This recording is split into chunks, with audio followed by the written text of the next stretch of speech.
We are going to start. This is the Autosportradio.com 2015 show. I'm your host, Don Kay. We are live from McGillivray Speedway, 30th and High School in Speedway, Indiana.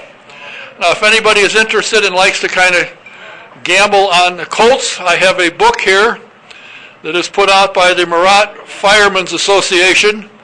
It's a $20 it costs you to buy the book, and you pick some scores, and if you win $50 a game, and there's 16 games in here. If you're interested and want to get the straight scoop on it, the guy sitting here talking to the lady, the chief, has the books. Stop by and see him. He'll have one for you. And that is if his wife will allow him to do it. I'm not sure she will, but maybe. But it's for a charity for the Firemen's Association, so stop by and talk to the chief, and he'll help you out. For those of you who know Father Phil, the former Catholic priest for the Indy Racing, or the IndyCar Series, he has been in the hospital for almost 2 years. He is doing quite well. He's still having to learn to walk, and he hasn't mastered that yet, but there's a good chance he may be at Pocono for a visit. If you're interested in talking to him or giving him a call now, or if you're going to be in Pocono, find out where he is and catch up with him. You can reach him at, his cell number is 202-494-1900. As I said, he's doing well. He has dialysis Monday, Wednesday, and Friday. He leaves where he's staying at 11:30 and gets back about 6, so you can call before or after that, Monday, Wednesday, and Friday. How many watched the Milwaukee race? How was it? What'd you think? Good race? That's not bad. It was a decent race, I think. And a good thing there was a caution so that the full lap lead got reduced in a hurry. Don't forget, upcoming this weekend is the Iowa Corn 300 from the Iowa Speedway in beautiful Newton, Iowa. It'll be live on NBC Sports Network, and you watch practice and qualifying by going to racecontrol.indycar.com. So give it a shot. I want to remind you also, upcoming a week from Saturday is the Tony Stewart First Annual Classic Midget Race at the Speedrome. They now have tickets, so you can either go out to the Speedrome, or you can call there and put them on will call, or you can go on their website, speedrome.com.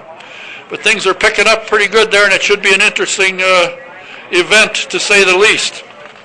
And for those of you with grandkids or kids that are 9 years old or up, would like a ride at the Indianapolis Motor Speedway in a two-seater, you can get a victory lap. Their tickets are $5. You get 7 for $25. And if you just go out there any day they're running, which is any day unless it rains, you can just go there and mention Don Kay, and the photograph you get when the kid is done is free.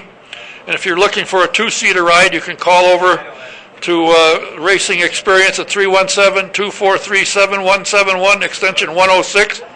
Again, mention my name, you get a 20% discount. And this coming Saturday, the 18th, Charlie Brown's 40th anniversary, 40 years of food, family, and friends. They started in 1975. So they're going to have a cruise in, have music, food, and fun. So if you get a chance, get down to Charlie Brown's. It's on Main Street, the south end of Main Street, in the city of Speedway. Founded in 1993 to spearhead Honda's entry into IndyCar racing, Honda Performance Development has overseen successful racing events at all levels of the sport, including karting and quarter midgets to IndyCar and prototype sports cars. HPD offers race engines and competition products for professional, amateur, and entry-level racers. For more information about HPD and the company's racing product lines, please visit hpd.honda.com. That's hpd.honda.com. Now my first guest is the Vice President of Technology for the IndyCar Series. And there's been a lot of questions about the new aerodynamic kits and various other and sundry things. So I've invited him, and he was kind enough to stop by tonight. So I have some questions that I've heard from around, and I'm sure he's heard them before as well. Please welcome Mr. Will Phillips. Thank you very much.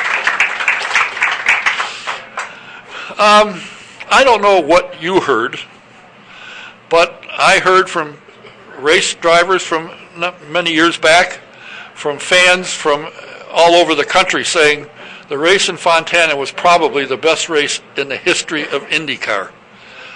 How much an effect does the new aero package have to do with it? I'd be honest and say that circumstances could have made that happen last year, so I wouldn't blame it entirely or credit it entirely to the aero kits.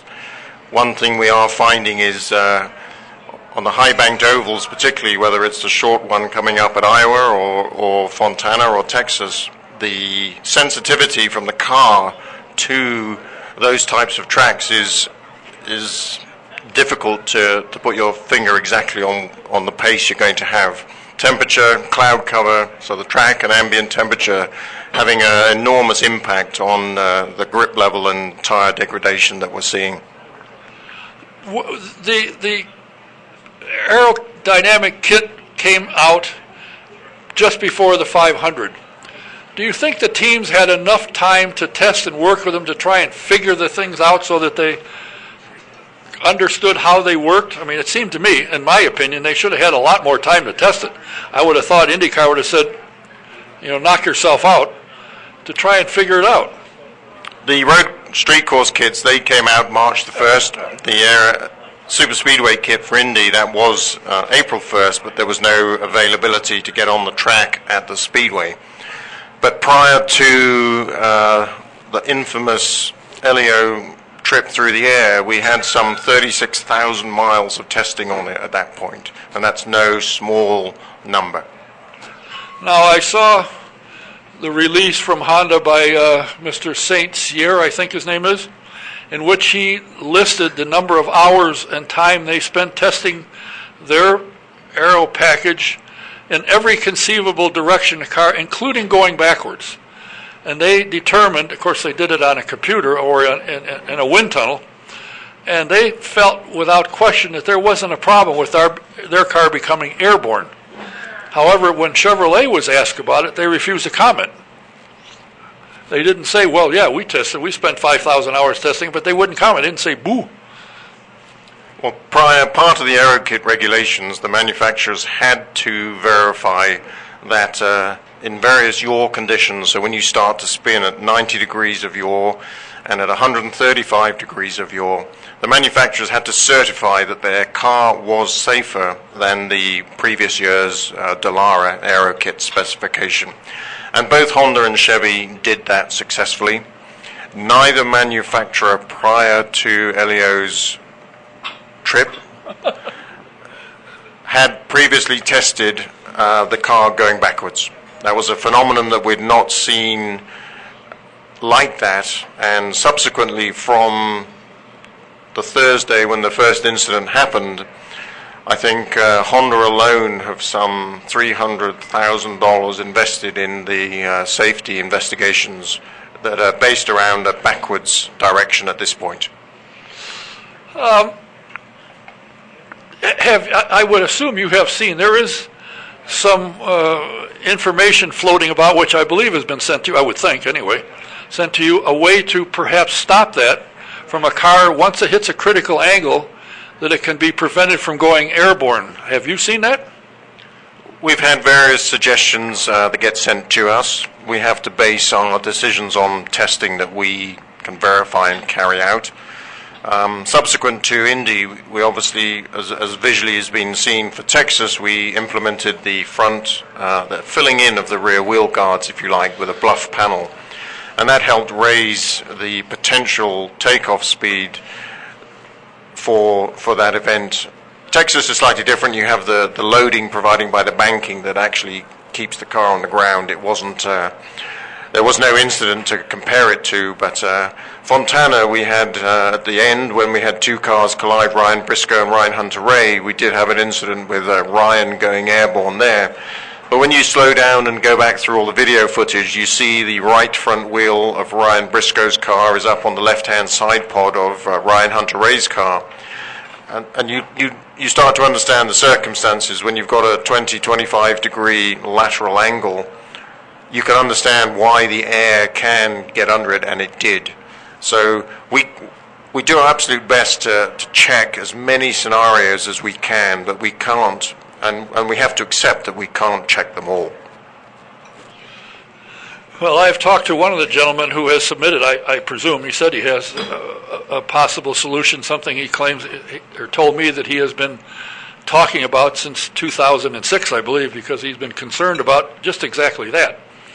And he says it's not expensive, it's not that difficult, and once a car hits a certain angle, it automatically pops, lets the air out, and puts the car back down. Now, I'm not an engineer, so I don't have a clue. But it makes sense, and I notice a series that I don't like to mention too often, but they have flappers on their cars that prevent that, and I just wonder, is that something that IndyCar is looking at? Yes, it is. The NASCAR roof flaps that they run, they've enormous amount of investment has gone into that, and they work extremely well in the circumstances that they're intended for. Unfortunately, we've seen very recently that those cars can still get airborne, so despite that huge investment, you can't protect for every scenario.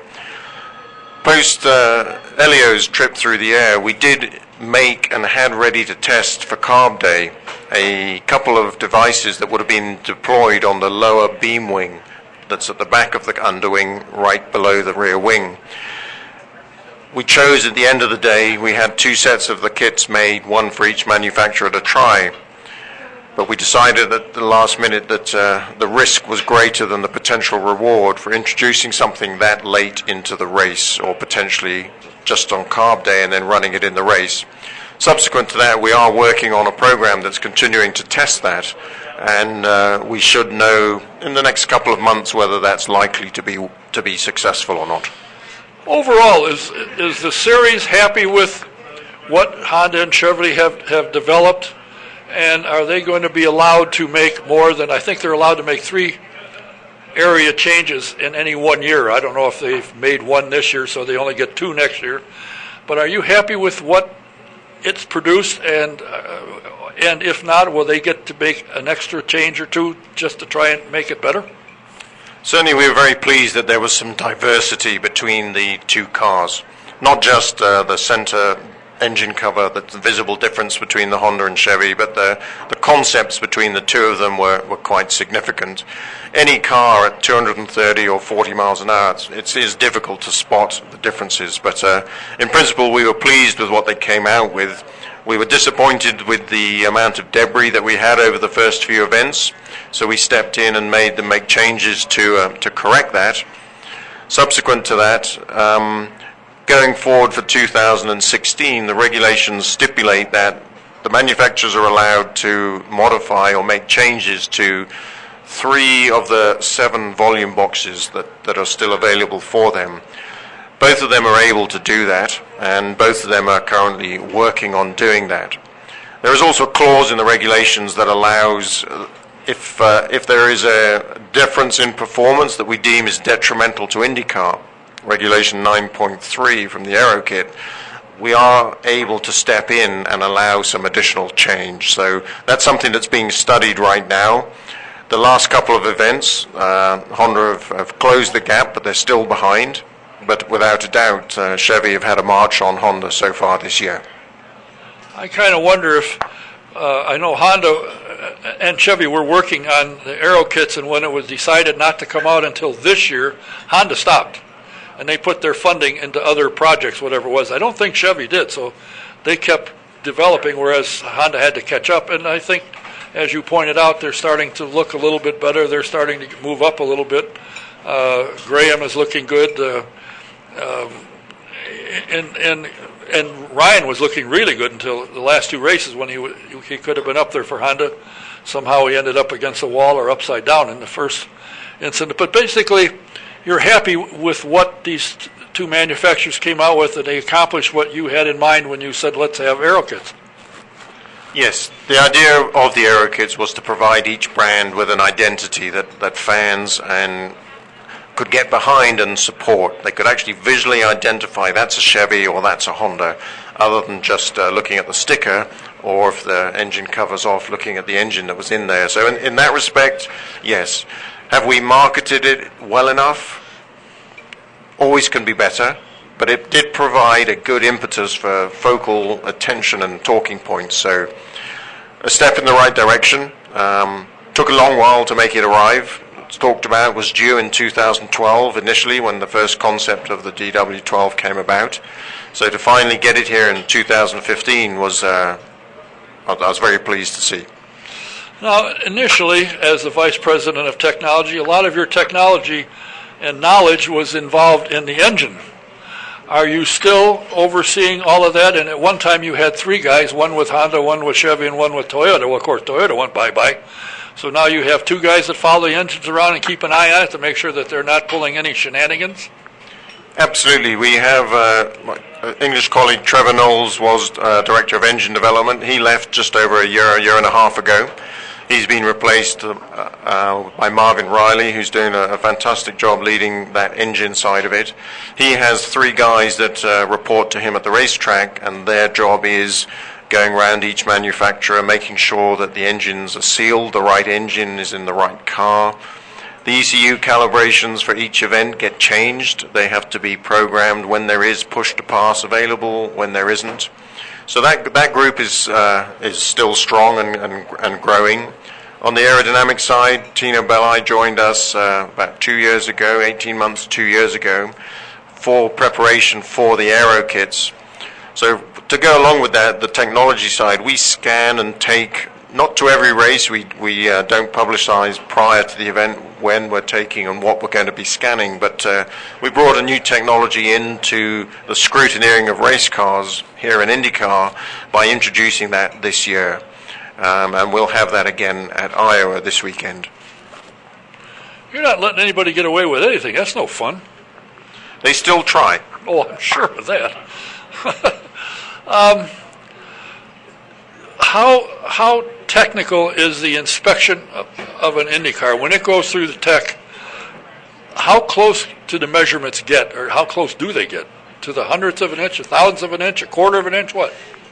There's typically on bodywork dimensions, there might be a plus or minus 25 thou tolerance on if there is a set height.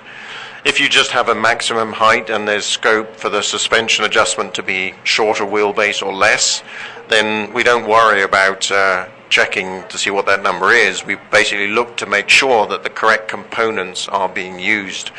If something's way out of kilter, it makes us look hard. Why could it be that way?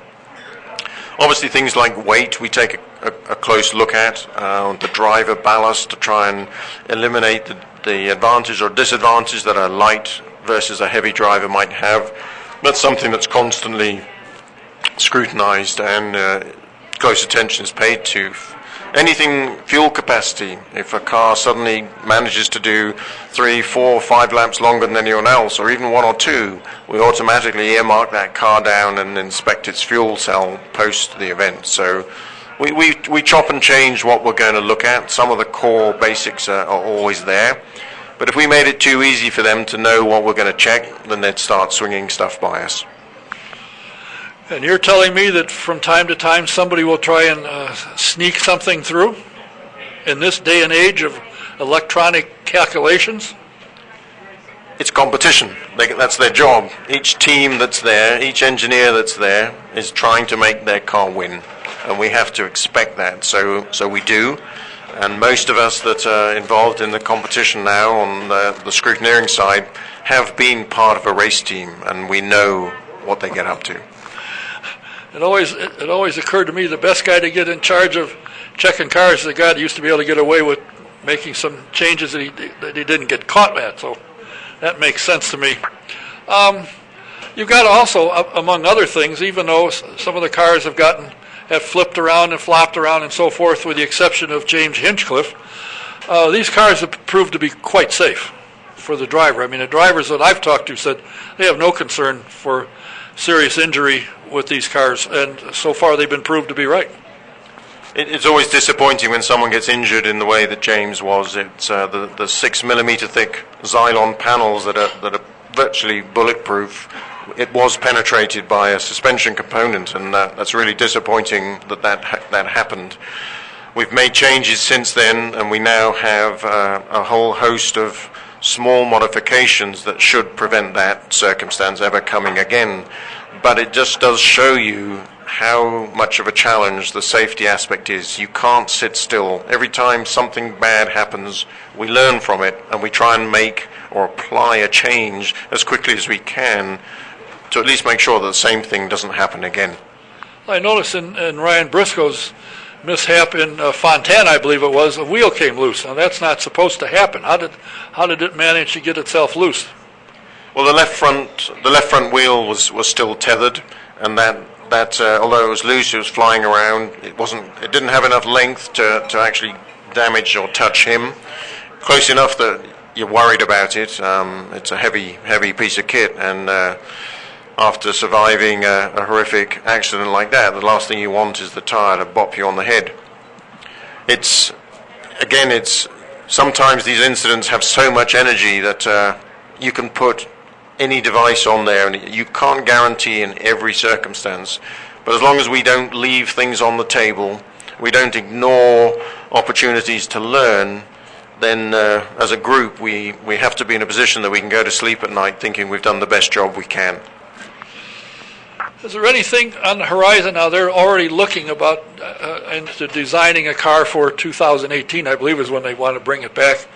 Is there a lot of effort being put into that at this time to be looking at designs, looking at ways you can improve the next car? Short answer, yes. 2018 is the earliest that we could introduce a new car, potentially new engine package. It just depends somewhat on what can the series, the main constituents of the series, cope with. The engine manufacturers, do they still want to promote the V6 turbo package? Is that still going to be in their road car lineup in 2020, 2022? The team owners, they're the ones that pay for the majority of the product that we see out there racing. Can they sustain continued new car introductions, even if it's 6-7 years after the DW12 was introduced? What probably drives us forward with timing more than anything is safety. If we get to the point where we don't think we can make enough changes to continue to enhance safety without the introduction of a new car or a new safety cell chassis, that potentially drives us as much as anything else does. Now, the changes that you're making, if the Honda and Chevy make changes to the aero kits, does the race team have to pay for that? Is that an added cost when they say, well, this didn't work so good, we're going to change this, or we're going to fasten it down tight or something? Does the race team have to pay for that? If the aero kit manufacturer makes a modification that perhaps IndyCar has mandated that they do, and it's based on safety, then the team, if they bought 2 kits, then they would get 2 sets of those components free of charge. With respect to improvements for 2016, as the changes are allowed to come in that the manufacturers can choose to make, there is a cap, a $15,000 price on the car kit of components for 2016. So basically, if it's an improvement the manufacturer is introducing allowed through the regulations, the teams will buy those components. If it's a component that is being changed for safety grounds, then the manufacturer has to swallow that change in terms of dollar value and give those parts to the team. The change of the car that was made because of Hinch's accident, it's my understanding that what was there put in, I happened to be on the crew of Eliseo Salazar when he crashed, and the suspension went through his leg, and I saw him that night in the hospital and went, holy Toledo. The change was made in that. Now, it's my understanding when they built this new DW12 that they didn't feel that protection was necessary, and found out obviously it is. So when you make a change like that and upgrade it so that what happened to James can't happen again, hopefully, again, is the team responsible for that? Or does Dallara have to pay for that?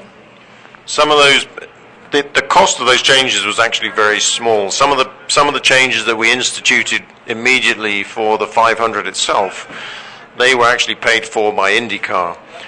The subsequent changes that were in place ready for Texas, it was about a $350 per car cost, and the teams did pay for those. one of the things that's concerned me is I know Eddie Gossage is a promoter extraordinaire, and he has said without any hesitation he wants pack racing. Now, in my mind, what I saw in Fontana wasn't pack racing. You got 3 cars side by side and 5 lanes to run in. That's not exactly pack racing. If somebody chooses to try and sneak through somewhere and they have a problem, that's their problem. They could have had that anywhere. But I am sure that when he saw what happened in Fontana, he was drooling, because that's what he wants at Texas. And as you're, I'm sure, aware of, 12 of the closest races in IndyCar history took place at Texas. I mean, it's always been great racing, and I know that's what he wants. Certainly Fontana, from IndyCar's perspective, the racing was closer than we anticipated, closer than we had done our simulations for, and somewhat caught us by surprise. It just shows how sensitive the cars are to the temperature. And had that track been 20 degrees hotter, or the ambient been 15 degrees hotter, or a combination of them both, we wouldn't have even seen it as close as it was. Was it too close? I would agree that the pack racing of the previous cars era was very, very different from what we had at Fontana. It was closer than we wanted to from IndyCar's safety perspective. So we have to find the balance that is what everyone watching the race wants to see and what is acceptable from a safety perspective. And I would say that it might certainly gives us cuts a few years off our lives as the officials when you have a race like Fontana. We want to live a little bit longer as well, and a little bit further spread out, or perhaps just more tyre degradation than we saw. You have to accept when everyone's got new tyres at the beginning of each stint, whether it's the start of the race or after a yellow flag, the cars will be close, and no one's complaining about that. But it's if that continues for 15, 20, 30 laps side by side, and there's no tyre degradation, then the argument from the driver's perspective is obviously it's not safe from their view, but it's taking away the skill of the driver. That there's no management of your tyre degradation. The driver's starting to make less of a difference. So that's one viewpoint, and there's obviously plenty of others. But from IndyCar's perspective, it's closer than we expected. We'd like to see it a little more tyre degradation than that. However, the tyre partner, Firestone do a fantastic job with the safety of the tyre. And the last thing they want is for everyone getting out the car and saying, oh, my tyres went off this, tyres did that. That's not good for them. So we also have to balance their desires and their needs also. Well, I think as far as television is concerned, the announcers have said that the tires were designed to go away at certain times, and that, of course, puts the control of the car more in the driver's hand. Would it not accomplish the same thing from the get-go to give them less downforce, a little more horsepower? Now they got to drive and they got to get out of the gas because they can go faster. And as far as safety at Fontana, I didn't see anybody running behind someone going in between 2 cars with a gun, so you go there now or else. I mean, these guys are racers. That's what they do. And to complain after the fact, well, it was dangerous, well, then don't go. Wait until you come out of the corner and pass them on straightaway. Easier said than done, of course. Yeah, there were some different views from the driver's perspective that were aired post-event. It wasn't all bad, and some were very supportive of the racing that was there. So again, you're never going to please everyone, and that's certainly something that we're very aware of, and we just have to live with. We just have to find that balance as best we can. Well, I thought it was interesting. It went from one part of the spectrum, Graham Rahal, who won, said, I thought it was exciting, racing was fun. Then he went to the old guy, Foyt, who said, hell, we did that all the time. That's always the way we raced. And it was in between the middle-aged, for lack of a better word, drivers who did the most complaining. And again, nobody forced them in between 2 cars. Wait until you come out of the turn and pass them, would seem to me. Although I've never driven a race car, so I could be full of hot air. Most likely I am. But it was exciting to watch. No matter what you say, the fans were standing screaming, the ones that were there. It was exciting. I don't disagree. It was exciting. I thought it was incredibly exciting as well. But I was also there worrying about dealing with the consequences and trying to make sure that we keep everyone safe. it's perhaps good for IndyCar to have had that experience very recently. And help define what is IndyCar, what does it need to be, what do those races need to be like.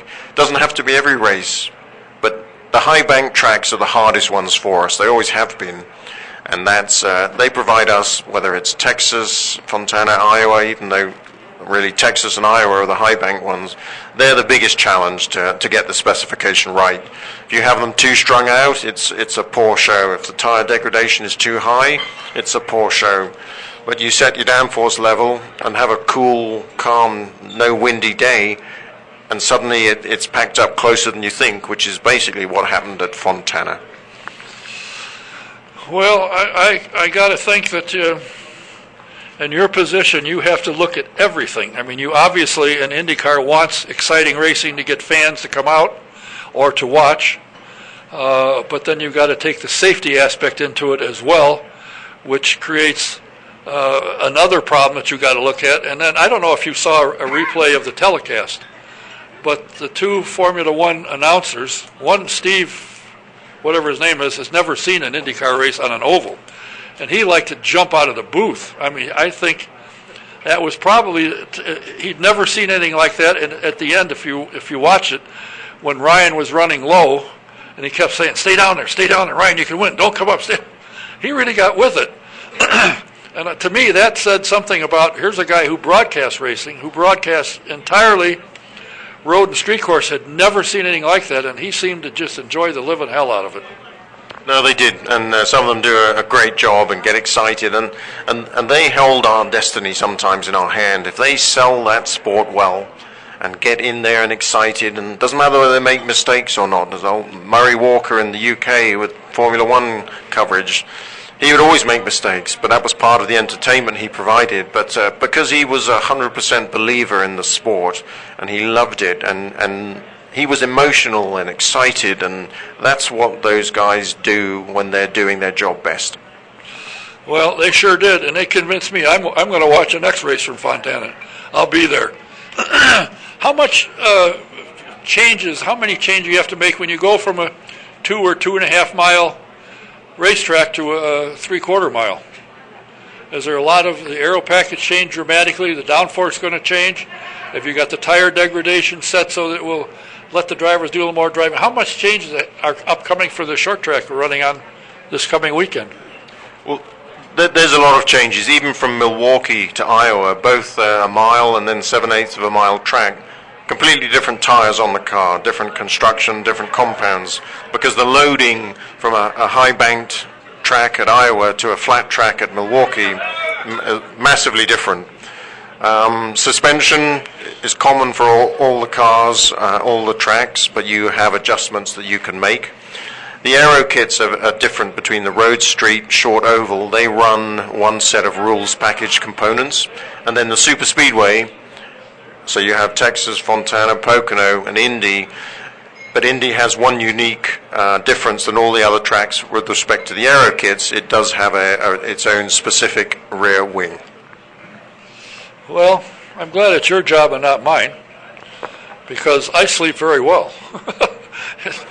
No, I enjoy it. I take it seriously, but it's fun. I wouldn't do it if it wasn't fun. Well, I appreciate you taking the time, because I know you're busy, got a race upcoming. When do you head to Iowa, the fine, exciting town of Newton? We head off Thursday morning, 8:30. We have a flight over there, and then we have a second trip over there for those that don't make the first one later in the day. I see. Yes. And we get to come back at 1 a.m. on Saturday night, so we should be home for Sunday breakfast. There you go. I'll give you a call. Make sure you get up in time. Fortunately for you, I don't know how to do that. If you're not in your office, I'm sunk. I appreciate your time. I thank you for answering my questions, and a lot of the questions I got were from people that sent them to me, so I just gave them to you. I appreciate your time and your effort, and if you don't mind, somewhere after the end of the season, I'll call you again. No, that's not a problem. We'll speak to you again then. Thanks for having me. Vice President of Technology for the IndyCar Series, Mr. Will Phillips.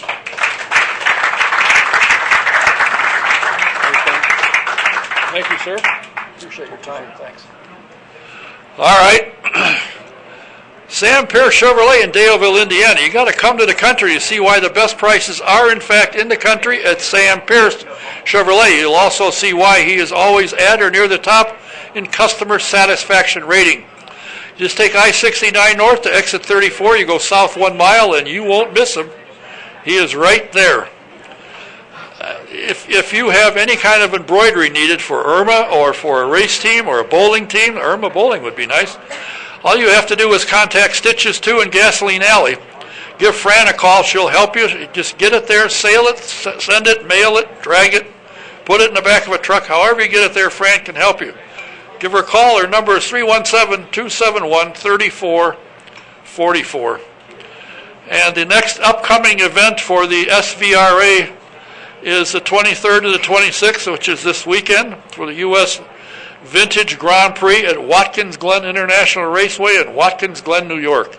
If you're anywhere out in that area and you want to see some of the most beautiful cars you've ever seen in your life, and some of them are the ones you saw as a kid, get on out there. You will love it.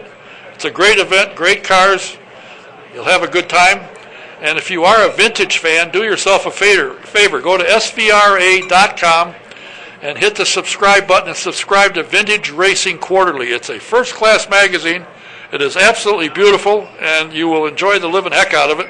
So take my advice and do it.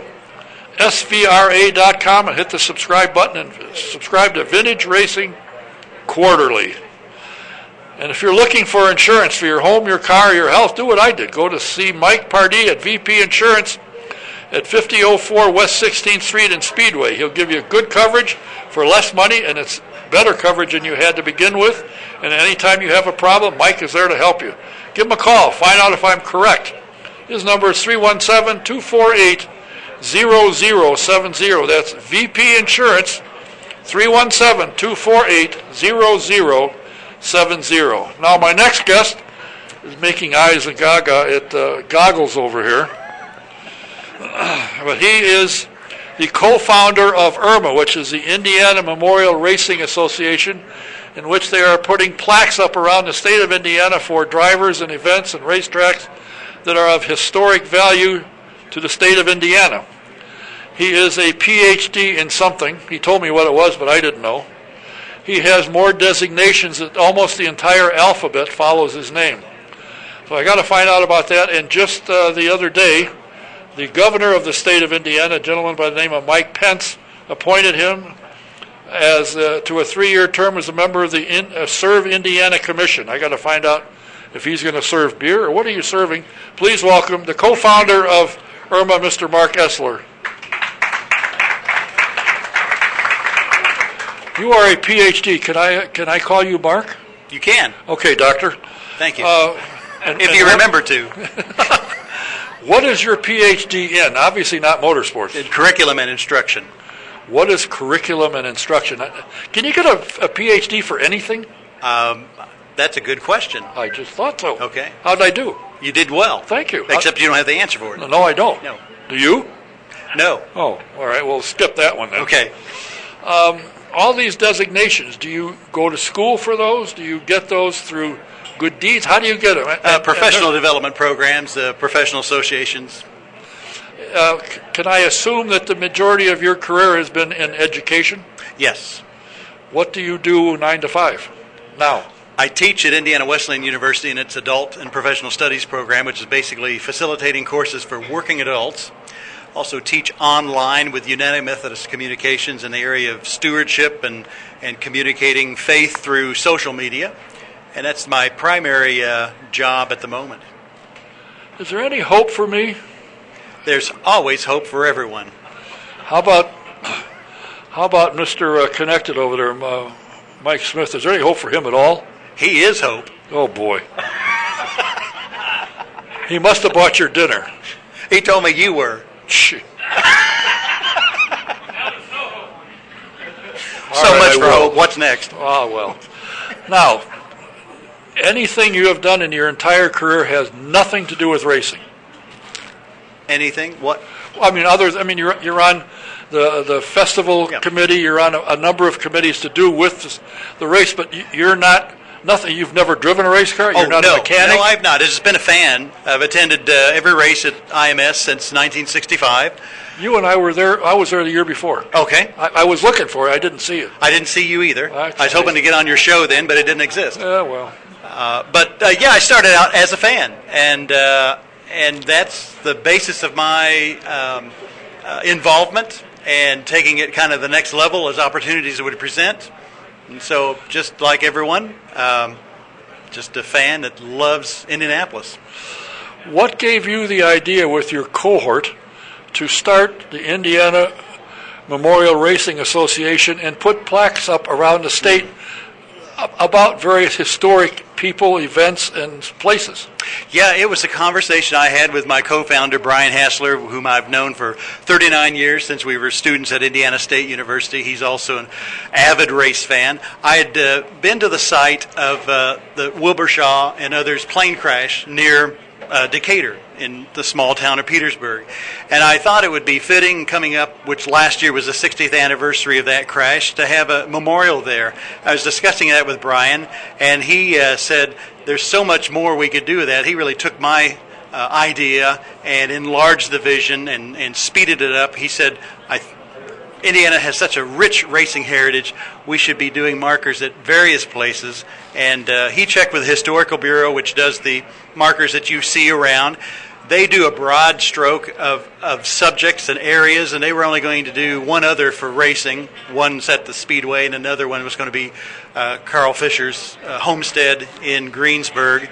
And that's all they were doing. We thought we might encourage them to do more. So we thought, well, we'll just do what they're not going to do, because that's not part of their charter. And the rest is history, very recent history, because it really took off very quickly. I know one of your motivators, for lack of a better word, unfortunately passed away suddenly. Was Gary Lee. That's right, a year ago tomorrow. Yeah. He was scheduled to do my program a week or two before he passed, or after he passed away. Okay. Obviously, he didn't show up. I waited, but he wasn't here. Okay. But he was really into it. I talked to him at great length about it. He was excited about what it was, and had a lot of energy, and was really gung-ho to go. You lost him. Who have you replaced him with? Well, we have a number of members on our board, including Howdy Bell. The legendary Howdy Bell. That's right. You got his email too. Oh yeah. Yeah. And Bob Gates, Dave Bozell, Brad Winters from Columbus. We also have Tom Bigelow, and is he still alive? he is still alive. I'll be darned. All the way from Winchester. Oh, yeah. Jeez, what a guy. And Brian and Dick Jordan from USAC, and a number of others. Yeah. Yeah, and you have Mr. Mittman. Yes, Dick Mittman. Yes, thank you. And Who's he that, is John? still alive, but barely. Who? Oh, no. Thank you. Don't listen to him. Oh, Barb Hillier is our recording secretary. Does a great job keeping track of all of the details. Have you ever seen her score a race? I have not. She can score 30 cars by herself, midgets. Wow. Unreal. Yeah. I watched her, and I had to leave because I said I could never do that, and it's embarrassing. She's so good at it. What have you guys got in mind upcoming? Have you got sponsors? You've got 1 or 2 placards ready to go? Have you got 10? How is the thing? What the hell was that? Jeez. How is the growth of your program going? We're very pleased with it. We were recently endorsed by the Indiana Bicentennial Commission. Indiana, of course, is turning 200 years old next year in 2016. It was the 19th state. So as we embarked on this legacy marker project, we decided it would be a great goal to have 19 markers put up by the end of 2016. We have 4 in place now. Winchester Speedway was our first a year ago, July. And we did 1 at Shelbyville for Wilbur Shaw, 1 in Crawfordsville for Howdy Wilcox, and just recently on July 2nd, Terre Haute Action Track and Don Smith. Then upcoming on August 15th is Pat O'Connor in North Vernon. August 22nd is Bob Carey in Anderson. And on November 14th will be Tony Hallman at the Indianapolis Motor Speedway, and that's on the 70th anniversary of his purchase of the track. And you're going to do that in November? It's going to be cold. It's going to be cold. Dress warm. Are you going to do a live remote? Oh, without no doubt about it. Okay, great. I think the Smith Corporation can handle that. I think so. Absolutely. Good. Yeah. How do you come up with ideas? I mean, some of these guys are from the teens and 20s, and you're too young to know that. How do you find, or how does somebody say, hey, I got an idea, something for you to look at? How do you find them? We discussed this as a board. We want the markers to be, significant to racing, and not just somebody who's has an idea for one and is able to pay for it, that we just stick it up. So we vet them through a discussion process, and probably after the first 19, we'll do 2 or 3 a year after that, and there'll be pretty exclusive events. Is it mostly drivers, team owners?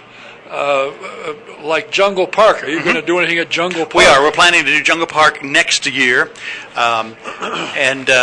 It's a mix of people and places, and maybe places where events were held, significant to Indiana's racing heritage.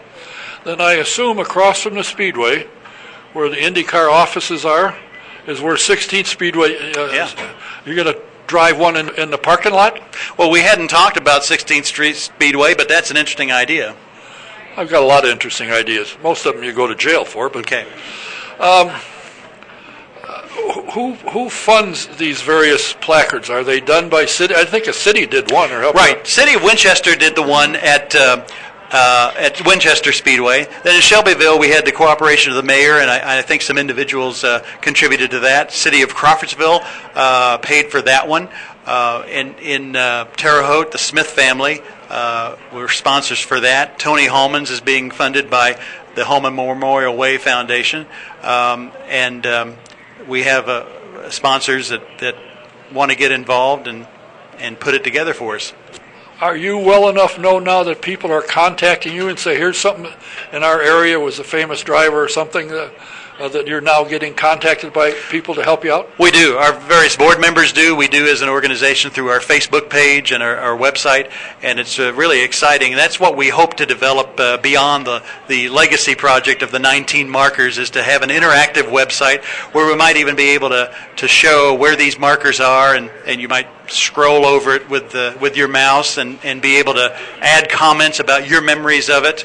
And really, what we hope to have happen is, with these markers in communities, is for really the next generation of race fan and crew member and team member and driver to be inspired to get involved in racing and instill in it the love and passion that those of us on our board has for it. We feel that that's kind of been missing. There's been declining attendance, and it's back on the upsurge, but there's been this disconnect between what happens at the Speedway and the rest of Indiana, and we want to bring that back. We think the marker and educational program and interactive website would help do that.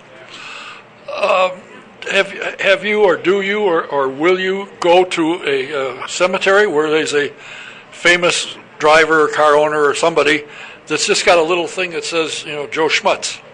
Are you looking at doing those kinds of things? We are. We are looking at Ray Haroon's gravesite that the mayor of Anderson has said that he would fund for us, and probably do that next April, coming up on the 100th running of the Indianapolis 500. Also, there's a memorial in Holy Rosary Cemetery in the south part of town where the Chevrolet family has several burials that we're talking with them about redoing that, because it's kind of in disrepair, and perhaps putting up a marker. We've also had some initial conversation with Crown Hill Cemetery, which has a number of people associated with the 500, especially, that we would do a marker somewhere on the grounds, and then have individual grave markers for those who are part of that legacy that's in Crown Hill.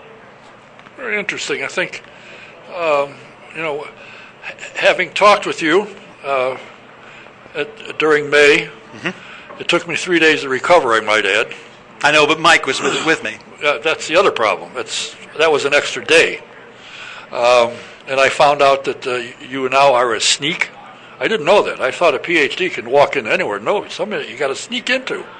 So you've got a new thing. Can you get a SNEK designation? Oh, no, I'm not a sneak. I do it quite openly.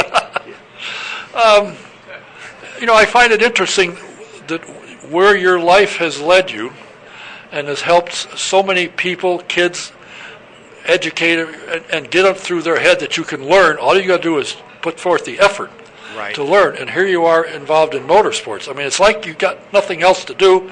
Well, hell, let's go put up markers. Gee, Merry Christmas. Now, what is this thing that the governor has assigned you to for 3 years? Serve Indiana Commission administrates the AmeriCorps program and also encourages. What is the AmeriCorps? AmeriCorps program is a federally funded program to get youth in certain work settings in not-for-profits, kind of as a summer internship, and doing great work through that. And also beyond that, the commission is encouraging volunteerism in the state of Indiana. All right, that brings to mind a question which has nothing to do with racing. How does or why would somebody get into nonprofit work? How do you get into it? I mean, do you go to school and study? Can you get a PhD in nonprofit? Can you get a master's degree? Actually, you can at the Indiana University Center on the Philanthropy. A lot of people, and then there's a Master of Public Administration, which is sort of like the not-for-profit version of an MBA. A lot of people are drawn to that because it's mission-oriented rather than just financially bottom-line oriented. And the mission in a not-for-profit inherently would serve others. It's kind of interesting to me because Brian is in sales and architecture. Yes. You're in educating anybody and everybody and convincing kids and people, study, work, you can do it. You can do it. And you've been successful. Obviously, you've shown you can do it. You've got PhD in 15 things that you've been involved in. Now the governor's going, I need you for 3 years. How often do you meet with this? Is this a weekly, monthly, quarterly? The commission meets quarterly, and then decides annually on grant requests that are vetted by committees before it comes to the commission. But there's work that the commissioners do in between the meetings. You're the co-chair of the IPL 500 Festival Parade. You're a member of the IndyCar Ministry. That means you work very closely with Chaplain Hills. Bob Hills, yes. One of the fine people in America. Absolutely, yeah. And a character, I might add. He's praying for you. I know, but I think he's... So am I. Right now. I think his hands are getting tired of going and looking up. It's not working real well. You're part of the Old Timers Club. Yes. Do you have time to go home and have dinner, or is that something you do in the car on the way somewhere? I do. Yeah. Really? I've been married about 29 years. What do you mean about? Well, because our anniversary is on October 3rd. Oh. Okay, so it's about, right? About, okay. And it changes every year. Yeah, thank you. I swear, this guy never cleans his goggles, so he's not sure what's going on. By the way, if you haven't ever read, this is John Noggle of Noggle's Goggles. He puts out a daily report. Most of it I can't read anyway, but it's quite interesting. Well, it is written at a third grade level. It is. Yeah, and he does dream up most of it, so it's pretty good. Your next placard will be installed when? On Saturday, August 15th in North Vernon, 10:30, at the City Park, which is on Highway 7 North, and it will honor Pat O'Connor. Well, I got tuned into this from Gary. Yes. And he, in fact, Mark Janes? I don't. Oh, he's one of the broadcasters. Okay. IMS Radio Network. Okay. His daughter was getting married, and sitting next to me was the ever popular Mr. Gary Lee. And he started talking about Irma. I threatened to hit him in the mouth if he didn't shut up. Gary was so proud of Irma. He was the MC at Winchester and was kind of going to assume that role as we did different unveilings. He only got to do the one because he passed just a few days after that. And as we went to his calling, most of our board, we heard from his twin sons that, Dad would call us about every night talking about Irma, and we'd have to stop and say, Dad, we've already heard this, because Gary had a way of repeating his stories, as many of us know. Yes. But he was really proud of we were doing, his part in it, and it really was a good fit for him too. So I think one of our major achievements is having that first unveiling while Gary was still with us, and having him take a role in that. That's just tremendous. It's a great memory for all of us. I had him here one night with, I forget who, a trivia contest. And I had some guy by the name of Davidson, I think is, he goes by Donald Davidson. Donald Davidson, yeah. Made up some questions. For Gary? And I forget who was with him. I can't remember. But he knew history. He did. And I learned a lot just from listening to him. I had him do a couple of tours through the museum of groups that I was associated with, and just tagging along, I learned some things I didn't know prior to that. Yeah. And that's what he was excited about, because he knew a lot of this stuff and could add to what you were doing, and it's too bad. Yeah. Well, I'll tell you what, I am impressed with, after having met you, that you have survived the month of May with the company you kept. Absolutely. And you're allowed to come back. That's the amazing part. Well, of course, it's not May of 2016 yet, so you might not get back. Oh, you're an old-timer. You'll get in. I'll get in, yeah. I'll be back. So what did you do for 20 years at the Speedway to become an old-timer? I was with Arts Indiana Magazine and did some articles about the program covers, which used to be original works of art, and maybe they still are. I just remember Jung Klaus and Kressel at the time on, I think, 14th Street were involved in that. Also the helmet art and the way the cars are, the parade of bands, that type of artistic part of the ceremony. So that was kind of my involvement. Now I'm still involved with the parade of bands, assisting the Purdue band staff on race morning, staging the bands on the track. Are you a musician? I am, yes. My undergrad degree was in music education. All right, I got to ask you, what do you play? Baritone, horn, and trumpet were my principal instruments. Low brass, high brass. Can you sing? I can. I directed a choir. I cantored at church this weekend. I missed that. You did. You didn't call. I didn't. I'll do that next time. Yeah. I'm back up in September. Well, I tell you what, I'm sure people are sitting here saying, what's that all about? I've had a great time. I am thrilled that you stopped by. Thank you. I am thrilled also that none of your board showed up. They're all watching tonight. Hi. Actually, they're all logging in on different computers so that I drive the ratings for this segment, so I'll be back. Well, that's good. Well, yeah. I told you, don't come, log on. And you know what? I sent an email out, and he did. Well, I appreciate you taking the time to come here. And I look forward to later on in the year, we'll talk to you again. Awesome. Thank you for the invitation. It was wonderful to have you here. Mark Etzler, Thank you. co-chair of IRMA. Thanks. I want to remind you, if you're a Colts fan and you want to get involved in a charitable thing, which also could make you money, $50 a game, come and see the Chief sitting right here across from the light. And you can buy into the thing for $20, and you can win $50 a game. If everything goes your way, he'll explain all of it, and it's all for a charity.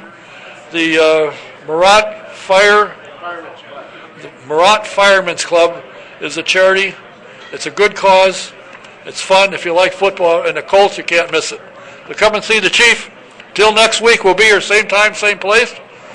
I know there are several folks that didn't believe that McGilvery's had electricity because it's not on around here, but it's here, and we were here, and be here next week. I'm working on a couple of guys. Incidentally, I contacted and heard back.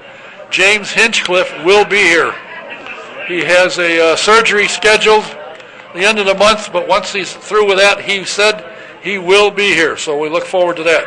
Till next week, Don Kay saying thanks for being here. Thanks for listening and watching. Till next week, good night. John, thank you. That was awesome. If you're looking to get computer work, I don't know if Yes, you told me about that on the phone. Thank you for reminding me of that. John, would you take Don and Mai's picture? Sure. Thank you. I'll send this to you so we can get in tomorrow's edition. Of what? Here, do it. Do it like real time, okay? Yeah. PMG. Yeah, turn it around.